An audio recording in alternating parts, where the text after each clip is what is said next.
Sa spotlight rong buntaga mga kapuso atong ilailahon kining college student nga tunay advokasya pag-promote sa turismo dinhi sa ato pinaagi sa art. Giunsa niyang pamaagi ha kini mga kapuso pagbuhat tungod kay nakapadani kining iyang mga cutouts nga gihimo rong bag-o atong pakisayran kini gikan kang Jericho de los Santos. Mayong buntag Jericho, welcome sa GMA Regional TV Live. Hi everyone, upayong buntag sa tanan. Thank you very much for inviting me here today. Salamat Sab Jericho for joining us this morning. Para sa atong mga viewers, can you introduce yourself to us this morning? My name is Jericho de los Santos, but my friends call me Jerko. That's G-E-R-K-O. I am 21 years old and a tourism student from Sugbo Technological University. I am a working student and at the same time a self-taught artist. Kang kinsa maning ideya ni imong mga cutouts ug giunsa may pagbuhat?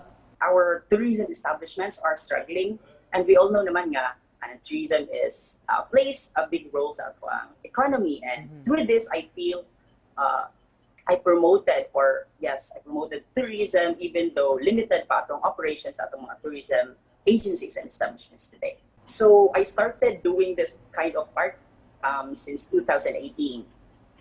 I remember I posted something on Facebook before and wa ko nag-expect na moabot siya og 37,000 shares. And after that, I feel motivated to create something like that because knowing daghan ang naka-appreciate online. Sa proseso sa pagbuhat ani Jericho dili ba lisod? Like pila ka oras man imong gikinahanglan i-devote sa usa ka buok ka artwork? Personally, di naman ko rin lisudan kay murag naanad na sad, pero usually mahuman ako niyo siya within 1 to 2 hours. Labi na karong panahon sa pandemya, murag badly affected gyud atong tourism sector. Mingon tag nahagba gyud, ubay-ubay gyud ang nagsalig nimong industriya.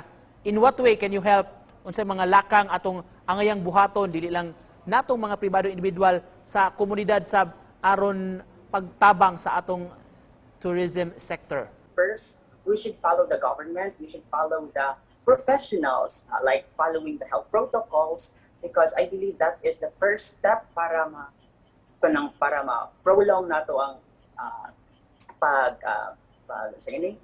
flatten sa curve. Then, when it comes to tourism, through art, through singing, like dancing, we can promote tourism. Unsa may sunod nimo nga mga artworks na plano nimong buhaton Jericho nga among angayang atangan?